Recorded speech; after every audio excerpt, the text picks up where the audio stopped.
Welcome to New Realities.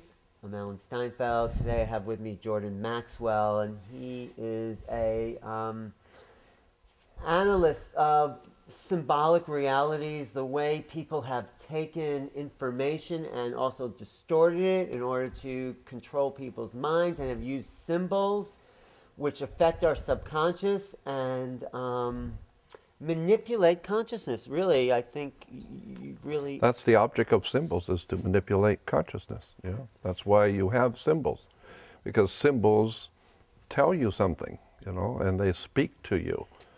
Classic examples: you drive to southern downtown Los Angeles and you see graffiti on the walls. Right. Most people, most adults, think it's just childish destroying property.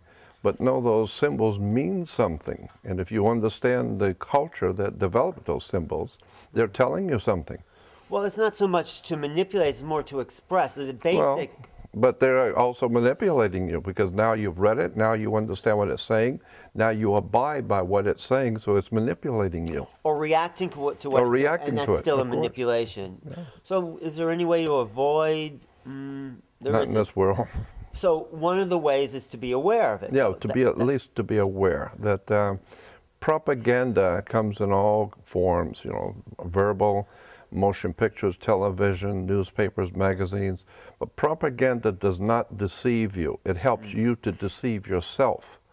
So you need to educate yourself as to how symbols are used, who's doing this, and it's not necessarily bad in all cases, of course. I mean, Right.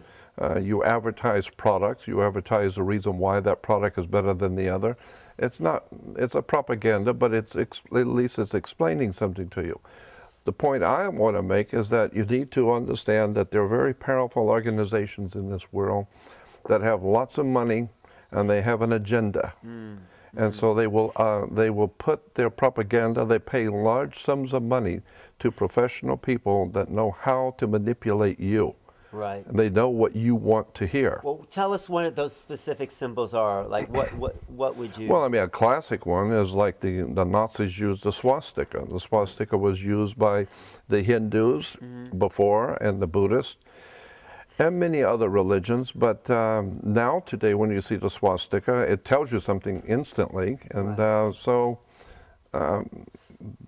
symbols are very important, and words and terms. Words are really important. Because words are symbols of sound. Of course. Words actually are very, very important stuff. Yeah, yeah. You'd be surprised how much trouble you can get into in a court by using the wrong words. Yeah.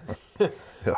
But just getting back to symbols, just to clarify something, symbols in the true religious sense were there to initiate people to higher levels of consciousness. Yes, absolutely. Right. And if you understand that, which most people don't, they take it just as literal and misinterpret, because you don't have the background or the knowledge to understand what the symbols is there for. So then you begin to take that symbol as the actual truth. I mean, the classic example, of course, is the story of Jesus. I mean, once you understand that Jesus is a metaphor, the whole concept of the New Testament is a metaphor. That's why the Bible is referred to as the greatest story ever told. It's a story. Right. It's not the greatest collection of facts on the earth, it's a story. Right. But once you understand there's a metaphor, there's an encoded story, then it begins to make sense, and now it begins to make a lot of spiritual sense. But it's a classic example of people misunderstanding symbols. So they take the symbols, and the people in control that want to control consciousness... They keep reinforcing the misunderstanding. Keep reinforcing it by their continual television shows and harping on certain understandings. So, you know, like Hitler said, you just keep telling a big lie and eventually everybody's going to believe it. And so that's what's happened in Christianity, is that so much has been misrepresented from the original 2,000 years ago to that today we've got a whole world of religion that's based on ignorance, ill-informed. It's just an incredible misunderstanding of the concept of Christianity. So how do we break that down and free people to... Education, very simple. The stuff you're saying? Well, and it's not like I'm coming up with something vastly different that no one's ever heard. No, it's in a library. Go to the library and pick up a book on the origins of Christianity, the origins of religion, the origins of America.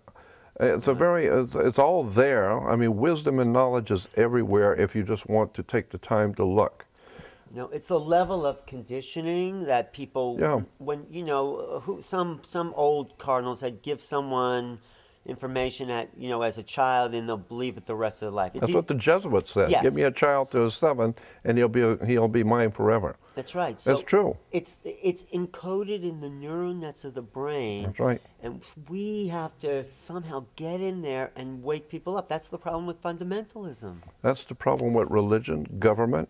It's everywhere. All institutions are infected with this problem. I mean, even education, universities and colleges, they have a code of knowledge, and you cannot step outside of that box. And you know, your mind is like a parachute. Doesn't work if it's not open. Right. Once you begin to open your mind and start studying and reading and getting the background on symbols and terms and words, you begin to understand that we've been manipulated from birth.